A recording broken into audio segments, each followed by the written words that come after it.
Hello students, मी तुम्हाला काल होमवर्कसाठी 12 वाक्य दिली होती, सेंटेन्सेस दिले होते. त्यातलं फक्त एका स्टुडंटने आन्सर पाठवलेला आहे. बाकीच्याने आन्सर पाठवलेले नाही आहेत. मी आज आन्सर देणार नाही आहे. फक्त त्यातलं 10 नंबरचं जे सेंटेन्स आहे ते एक्सप्लेन करणार आहे. होमवर्कमधलं 10 नंबरचं सेंटेन्स आणि फक्त एका स्टुडंटनी पाठवलेलं आहे.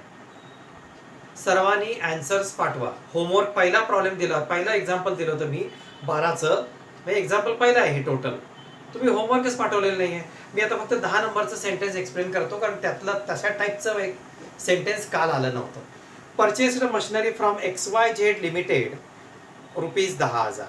XY इथपर्यंत जर वाक्य असतं, समजा पुढं वाक्य नाही आहे, फुल स्टॉप, ₹10,000, तर परचेस आणि सेल्सच्या ट्रान्झॅक्शनमध्ये जर पार्टीचं नाव असेल, party, company, association, limited company, काय पण असू दे, तर ते ट्रान्झॅक्शन क्रेडिट ट्रान्झॅक्शन ठरलं असतं. परंतु पुढं बघा, and paid half the amount by cash. त्यांनी त्या 10,000तली हाफ 50% अमाऊंट दिली आहे आपल्याला. ती अमाऊंट त्यांनी दिली आहे. मग हे ट्रान्झॅक्शन कसलं झालं? काल मी शिकवलं होतं, कालच्या प्रॅक्टिसमध्ये हे वाक्य आलं नव्हतं. आता ह्याच्यामध्ये 50% ट्रान्झॅक्शन क्रेडिट ट्रान्झॅक्शन आहे आणि 50% ट्रान्झॅक्शन कॅश आहे. म्हणजे ह्याला काय म्हणायचं? Partly in cash. इथं आपण वाक्य काय वापरलं तिथं वरती बघा, पार्टली कॅश आणि पार्टली क्रेडिट असं होणार. क्रेडिट किती? 5,000. का बरं? त्यांनी and paid half amount by cash, निम्मी रक्कम दिली आहे, 50% रक्कम दिली आहे, म्हणजे 5,000. म्हणजे 5,000 तो अजून द्यायचा आहे, तो देईल, फ्युचरमध्ये देईल. मग इथं त्या 10 नंबरला असं लिहायला पाहिजे, partly cash and partly credit. हे वाक्य कालच्या प्रॅक्टिसमध्ये झालं नव्हतं, म्हणून मी 10 नंबर घेतलं. मी त्या कोणी ज्यांनी पाठवलंय स्टुडंटनी त्यांचा अजून तपासलं पण नाही, मी एकानीच पाठवलेलं आहे. सर्वांनी होमवर्क आज पाठवायचं आहे, आज किंवा उद्या सकाळपर्यंत पाठवायचं आहे. उद्या सोमवारी सकाळपर्यंत सर्वांचा होमवर्क आला पाहिजे, ठीक आहे? बाकी एक्झाम्पल्स तुम्ही सोडवा. बाकी हे एक नवीन होतं म्हणून मी दिलेलं आहे. आता आपण बाकीचे डेफिनेशन्स बघूया.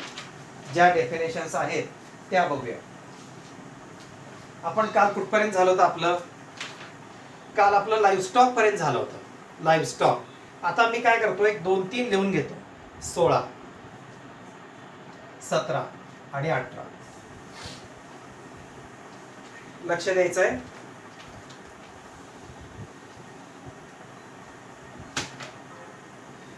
बुक्स ऑफ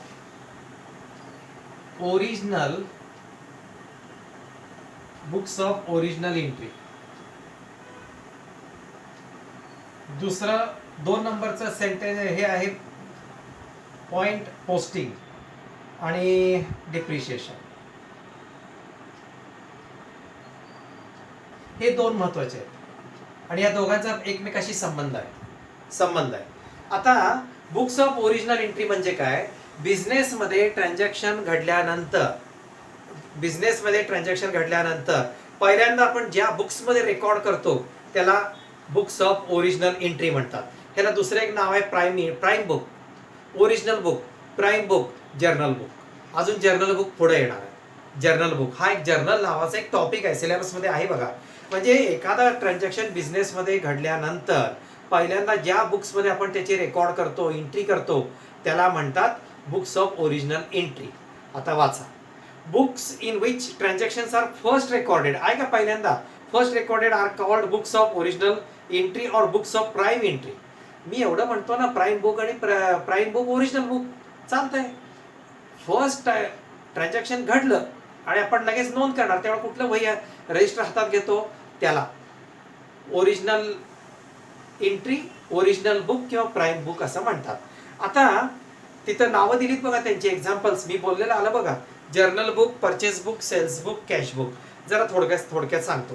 परचेस बुकमध्ये फक्त परचेस केलेल्या व्यवहारांची नोंद केली जाते, खरेदी केलेल्या व्यवहारांची. मग whether it is cash or credit. आता कळते ना, कॅश क्रेडिट. अजून एक मी काम करणार आहे, जे आतापर्यंत इंग्लिश शब्द येऊन गेले की नाही, मी आता क्लास सुरू असता तर मी हे केलं असतं. काही लोकांना काही वेळा cash sales, credit sales, cash purchase, credit purchase हे लक्षात राहत नाही. एकदा ऐकतात त्यावेळेला समजलं म्हणतात, पण ते लक्षात राहत नाही. म्हणून आता एक काही इंग्लिश शब्दांचे अर्थ लिहून तुम्हाला मी फोटो पाठवून देतो. ते तुम्ही वहीच्या मागच्या पानावर लिहून काढा. मागच्या पानावर बॅक पेजला लिहून काढा. इथं फ्रंटला काय नको, हे ओळीने इम्पॉर्टंट टर्म्स चालू राहू देत.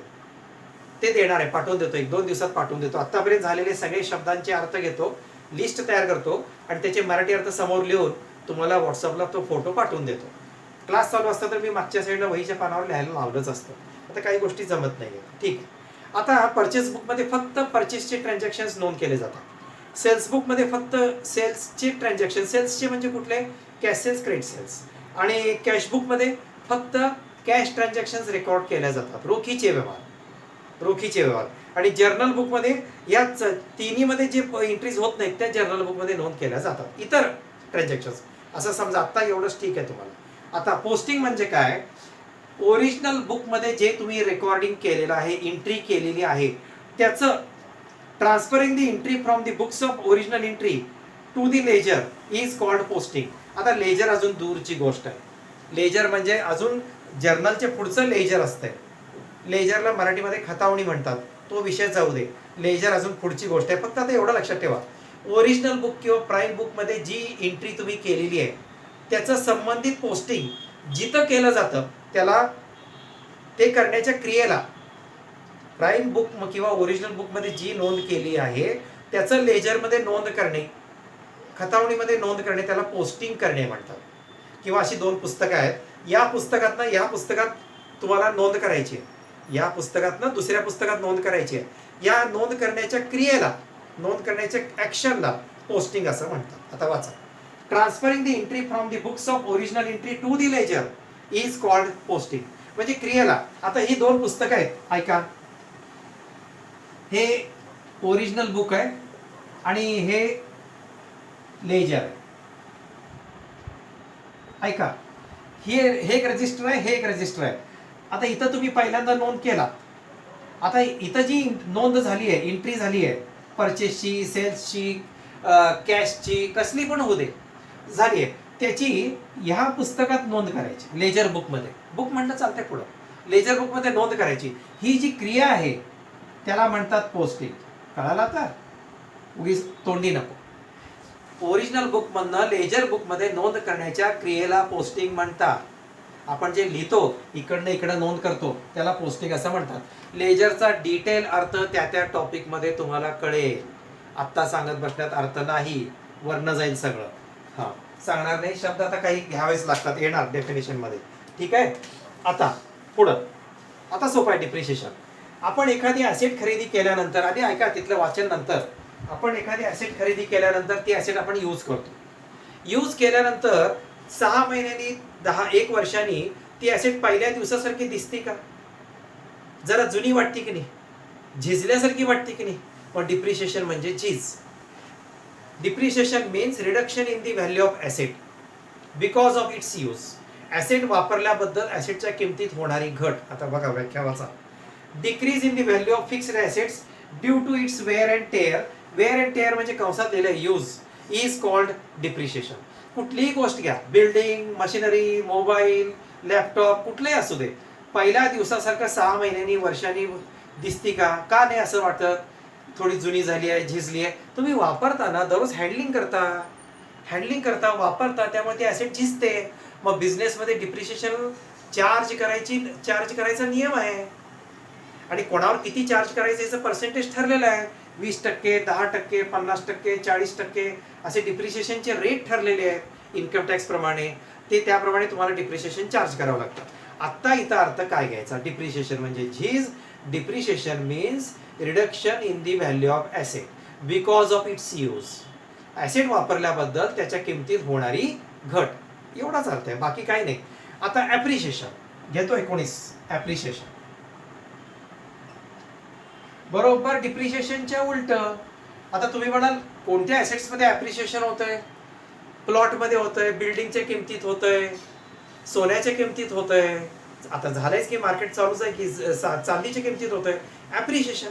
तुम्ही खरेदी केलेल्या किमतीपेक्षा आत्ता रेट जास्त आहे की नाही? It is called appreciation. व्याख्या बघा.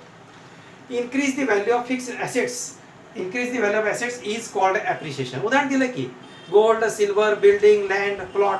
आता कोणीतरी 5 लाखाला प्लॉट घेतला असेल 5 वर्षापूर्वी, 2 वर्षापूर्वी, त्याची किंमत 5 लाख राहिली का?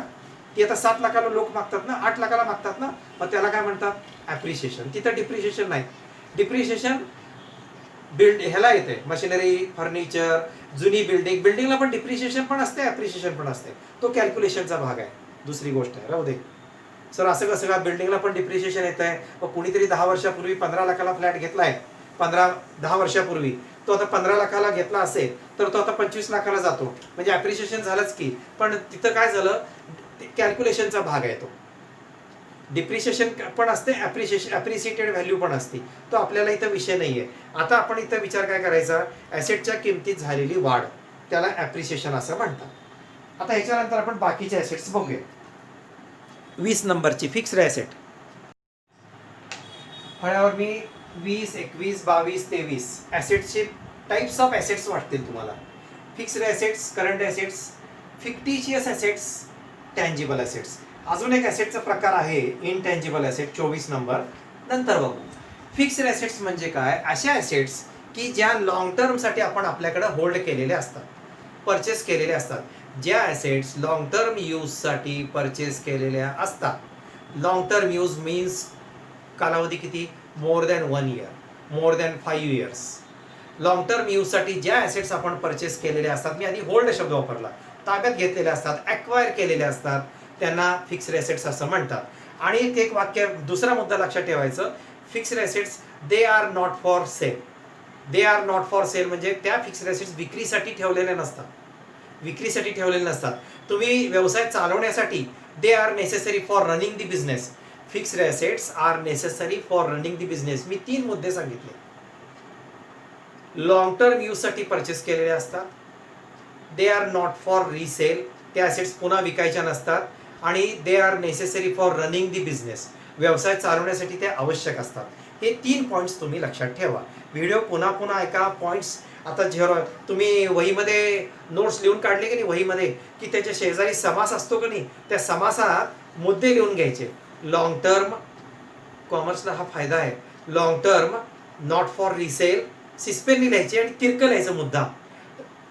Long term, not for resale आणि for running the business, use for, kept for running the business, व्यवसाय चालवण्यासाठी आवश्यक असतात. तुम्हाला व्यवसाय उभा करायचं म्हटलं, कोणतरी म्हटलं व्यवसाय सुरू करणार आहे मी, पहिल्यांदा काय पाहिजे?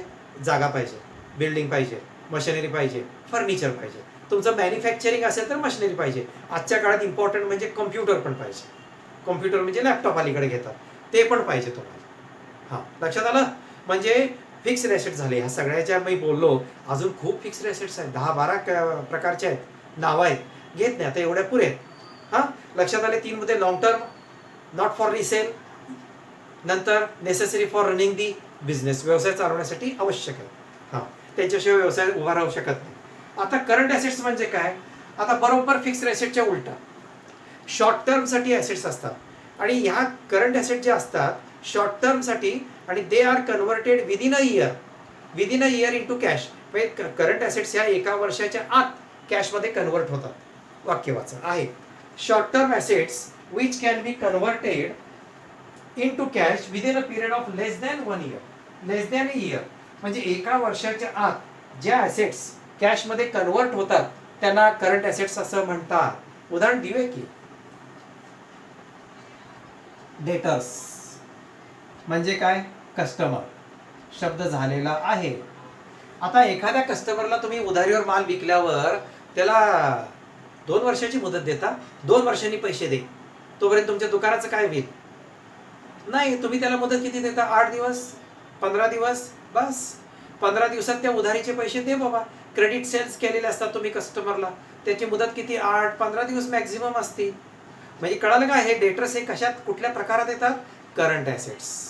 शॉर्ट टर्म पिरियड असतो, आणि they R converted into cash within a year. 1 वर्षाच्या आत ते कॅशमध्ये कन्व्हर्ट होतात. ह्याच्यात सुद्धा भरपूर प्रकार आहेत. समजण्यासाठी हे एक पुरे तुम्हाला. ओके, हे पुरे. करंट ॲसेट्स आणि फिक्स्ड ॲसेट्स कळालं, एकमेकाच्या उलट आहे. नंतर आता हां, त्याच्यात हे आहे बघा, उदाहरणं दिलीत बघा. डेटर स्टॉक दिलाय. आता स्टॉक पण घेतो एक्सप्लेन करायला. काय आता दुकानामध्ये स्टॉक असतो. स्टॉक तुम्ही पैसे देऊन खरेदी केलेले असतात. आणि स्टॉक कॅशमध्ये कन्वर्ट कधी होईल? स्टॉकचे कॅशमध्ये कन्वर्ट कधी होईल? ज्यावेळेला तुमचा माल सेल होईल, ज्यावेळेला तुमचा माल विकला जाईल. आणि माल विकायला काही 1 वर्ष थांबायला लागतं का? गिऱ्हाईक येतच असतात की दुकानात कायम. मग त्यामुळे तुमचा माल आज खरेदी केलेला 15 दिवसात संपतो, परत खरेदी करता, परत संपतो. म्हणजे स्टॉकचे पैसे तुम्हाला 1 वर्षाच्या आत, 1 वर्षाच्या आत नाही, काही आठवड्याच्या आत कन्व्हर्टेड इनटू कॅश होऊ शकतात. ओके. नंतर ते बिल्स रिसिवेबल मी सांगत नाही, बिलाच्या स्वरूपातलं येणं, मराठी अर्थ तेवढंच लक्षात ठेवा. बिल्स रिसिवेबल म्हणजे बिलाच्या स्वरूपातलं येणं.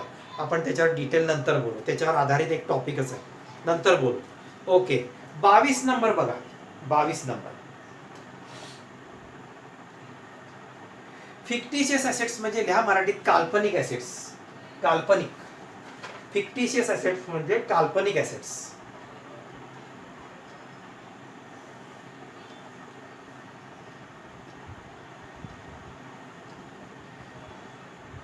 The assets which cannot be sold, which are valueless, are called fictitious assets. Fictitious assets हे आपण विकू शकत नाही. आता काल्पनिक असेट्स विकणार कसे तुम्ही? आणि दुसरी गोष्ट, विच आर व्हॅल्यूलेस, त्यांना व्हॅल्यू नसती, आर कॉल्ड फिक्टिशियस असेट्स. त्याचे एक्झाम्पल्स तुम्हाला मी नंतर सांगतो. एक्झॅक्टली कुठले कुठले एक्झाम्पल्स येतात ते बघतो. बरं, 2 पॉईंट्स लक्षात ठेवा. कॅनॉट बी सोल्ड आणि व्हॅल्यूलेस. आता त्याचा मुद्दा लिहिलाय की नाही मी शेजारी, तिथं समास असतो की नाही, तिथं लिहा cannot be sold, cannot be sold, आणि सेकंड पॉईंट व्हॅल्यूलेस. हा मुद्दा झाला की झालं फिक्टिशियस असेट्स, काल्पनिक असेट्स. आता त्याच्या खाली ह्याचे एक्झाम्पल्स मी देतो ना, पुढच्या लेक्चरला देतो, लक्षात ठेवतो, मी देतो.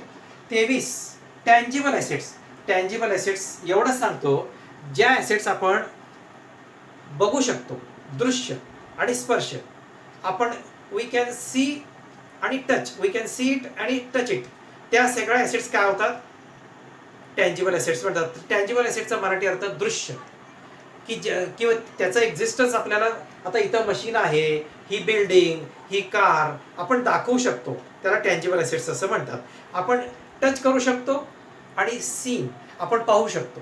हां, मग बघा, the assets which have a physical existence, जी असेट्स आपल्याकडं अस्तित्वात असतील आणि आपण ती दर्शवू शकतो, ही कार, ही ही बिल्डिंग, ही फॅक्टरी दाखवू शकतो, ह्याला म्हणतात physical existence. But can be seen, आपण ती पाहू सुद्धा शकतो, are called intangible asset. Seen पाहू शकतो. मग त्याच्यात कोण येतात? त्या सगळ्या असेट्स तुमच्या ओळखीचे आहेत. बिल्डिंग, इमारत, furniture, machinery, land, comma motor car. Land आणि मोटर कार कॉमा द्या. मी हे एक्सप्लेन करताना नोट्सवर लक्ष पाहिजे, किंवा सरळ एकदा ऐका, नाहीतर नोट्स नंतर एकदम बघा, व्हिडिओ पॉज करत करत बघा. 2-2 मुद्दे ऐका, वाचा, 2-2 मुद्दे ऐका, वाचा, मध्ये पॉज करा व्हिडिओ. अगदी सगळंच नको, हे दुरुस्त्या सांगितलेत.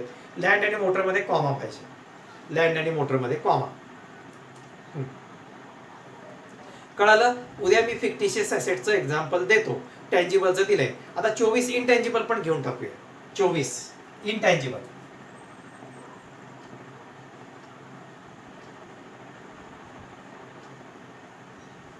इनटँजिबल म्हणजे अदृश्य असेट्स. देतो, उदाहरण देतो, घ्या. The assets which have no physical existence, त्या असेट्स आपल्या पाशी नसतात. इमारत, बिल्डिंग, इमारत, मोटर कार कशा दिसतात? कॉम्प्युटर असेल, हे सगळ्या टँजिबल असेट्स झाल्या. आता ते फिजिकल एक्झिस्टन्स नसतात, but they can be sold, are called intangible assets. पण आपण त्या विकू शकतो. उदाहरण देतो, आहे उदाहरण त्याला, पण आपण त्या विकू शकतो. त्याला 2 मुद्दे द्यायचे. No physical existence, can be sold, we can sold it, विकू शकतो. कसं काय? आता कोरोनाची लस निघाली, समजा कोरोनाची लस जो देश काढेल आणि ती सक्सेसफुल होईल, तो देश त्या कोरोनाच्या लसीचं पेटेंट घेणार. पेटेंट म्हणजे लायसन्स, म्हणजे त्या लसीमध्ये त्यांनी कुठली कुठली औषधं मिक्स केली, त्याचं डुप्लिकेट होऊ नये. आणि कोणी जर डुप्लिकेट केलं तर त्याच्यावर लिगल ॲक्शन घेता येते, म्हणजे त्याला पेटेंट म्हणतात. म्हणजे तुम्ही एखादं संशोधन केल्यानंतर, तुमच्या टेक्नॉलॉजीचं कुठलं तरी संशोधन केल्यानंतर, त्याचा मालकीहक्क तुमच्याकडे राहायला पाहिजे, त्या देशाकडे राहायला पाहिजे, त्या संशोधकांच्याकडे राहायला पाहिजे, त्या कंपनीकडे राहायला पाहिजे. त्यासाठी पेटेंट्स घेतात संशोधनाच्या बाबतीतला. कळालं? करोनाच्या बाबतीतलं लस आल्यावर हे होणार आहे, त्या लसीसारखी कोणी दुसऱ्यांनी लस तयार करू नये किंवा तेच नाव ठेवू नये. आता तुम्हाला उदाहरण देतो, ताप, क्रोसिन मध्ये पॅरासिटेमॉल असते. पण त्याच नावाची आता पॅरासिटामॉल च्या गोळ्या भरपूर आहेत की, पॅरासिटामॉल औषध असलेल्या गोळ्या भरपूर आहेत, पण कोण क्रोसिन नाव ठेवत नाही त्याला, कारण क्रोसिन नाव ठेवायचं त्या कंपनीनं पेटंट घेतलेलं आहे. नाही तर तेच नाव ठेवाल, रॅपर बदलाल आणि आणाल मार्केटमध्ये, असं नाही चालणार. पॅरासिटामॉल असलेल्या बरेच नावाचे वेगळ्या, कालपॉल म्हणून एक आहे, बरेच आहेत पॅरासिटामॉलसाठी. पॅरासिटामॉल डोलो म्हणून एक आहे, डोलो 650, म्हणजे त्यात 650 mgचं पॅरासिटामॉल आहे. डोलो DOLO आहे, गोळी आहे ती. हे पॅरासिटामॉलच आहे, पण क्रोसिन नाव त्यांचं आहे, हे नाव त्यांचं आहे क्रोसिनचं, त्या ज्यांनी जी कंपनी असेल त्यांचं आहे. लक्षात आलं? तेच औषध तेच आहे, पण क्रोसिनमध्ये जे पण क्रोसिन घेतल्यावर जितकं लवकर बरं वाटतं तेवढं बाकीच्या कोणाने वाटत नाही. स्टँडर्ड ब्रँडेड कंपन्या त्याच्यावर अवलंबून. बरं, दुसरं काय सांगतो, कॉपीराईट. एखादं चांगलं पुस्तक, आता तुमच्याकडे जे आता टेक्स्टबुक आहे की नाही, त्या टेक्स्टबुकची पहिली 2-3 पानं बघा, कुठंतरी वरच्या साईडला कॉपीराईट असेल बघा. कॉपीराईट एखाद्या लिखाणाबद्दलचं घेतलेलं लायसन्स. त्या पुस्तकातील मजकूर कोणीही झेरॉक्स वगैरे मारलं तर काय बिघडत नाही, पण कोणीही स्वतःच्या नावाने प्रिंट मारू नये. नाही, हे पुस्तक मी केलं, हे पुस्तक माझं आहे, सगळं आतलं मटेरियल घ्यायचं, वरचं कव्हर बदलायचं आणि परत पब्लिश करून टाकायचं पुस्तक, माझं पुस्तक म्हणून. ते करू नये यासाठी कॉपीराईट घेतलेलं असतं. कॉपीराईट हे कशासाठी असतंय? तुमच्या लिखाणाबद्दल, कविता संग्रह, पुस्तकं, या बाबतीत कॉपीराईट असतं. आणि ट्रेडमार्क म्हणजे काय? तुमच्या बिझनेसचा सिम्बॉल. क्रिकेटचे आपले इंडियाचे प्लेयर खेळतात तेव्हा हेल्मेटवर असतो की सिम्बॉल, हेल्मेटवर. किंवा आता IPL सुरू होणार आहे, त्या IPL मध्ये प्रत्येक ज्या Mumbai Indians, Chennai super Kings, प्रत्येकाचे सिम्बॉल आहेत, ते त्यांच्या हेल्मेटवर, ड्रेसवर असतात बघा. बॅटवर, हेल्मेटवर, ड्रेसवर सगळीकडे असतात. मार्केटिंगसाठी त्यासाठी ते केलेले असतात. त्याला हे म्हणतात सिम्बॉल. सिम्बॉल म्हणजे ट्रेडमार्क. भारतीय साहित्याचा सिम्बॉल आहे, 3 सिंह असतात बघा, 3 सिंह, ते भारत सिम्बॉल आहे गव्हर्नमेंटचा.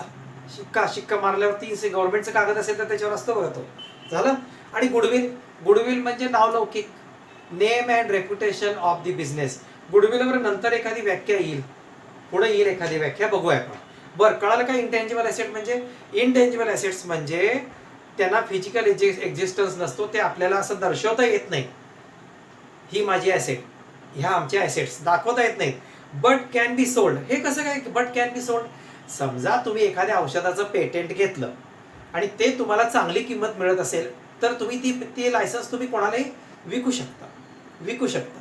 हे आहे, लक्षात आलं? तुम्ही ते लायसन्स तुम्ही कोणालाही विकू शकता आणि पैसे घेऊ शकता, म्हणजे आपण विकू शकतो आपला व्यवसाय. आता कॉपीराईट, हे ट्रेडमार्क कसं काय? ट्रेडमार्क, समजा एखादं नावाजलेलं हॉटेल किंवा दुकान जर विकायला काढलं, तर ज्याला दुकान विकायचं आहे तो त्या दुकानाचं नावाचे पण पैसे घेतो. तुम्हाला एक उदाहरण देतो, आत्ता मिरजेत प्रियदर्शिनी हॉटेल आहे शिवाजी रोडला. प्रियदर्शिनी हॉटेल माहिती आहे का? ते प्रियदर्शिनी हॉटेल आता विकलं गेलेलं आहे, पण त्या हॉटेलचं नाव बदललं नाही. म्हणजे त्या आधीचा मालक उडपी होता. आधीच्या मालकानं त्या हॉटेलच्या जागेचे पैसे, सगळ्याचे पैसे घेऊन त्या नावाचे पण पैसे घेतले असणार आहेत, कारण गुडविल. नाहीतर ज्याला नाव द्यायचं नसेल तो काय करणार? तुम्ही हे प्रियदर्शनी नाव काढायचं, तर तुम्हाला हॉटेल विकतो आणि मला एवढी रक्कम कमी द्या, चालेल, एवढे लाख कमी द्या, मी तुम्हाला विकतो हॉटेल. नाही, आम्हाला नावासकट पाहिजे, मग एवढी रक्कम द्या, 80 लाख द्या, 70 लाख द्या, नावासकट. बघा तिथं जाऊ. आता ते उडपीचं हॉटेल नाही आहे, दुसऱ्याने चालवायला घेतलंय, दुसरा मालक आहे त्याचा, पहिल्याचा मालक नाही आहे. लक्षात आलं का तुम्हाला? अशी बरीच उदाहरणं आहेत माझ्याकडे, आत्ता आहेत, आता एक पुरे. झालं.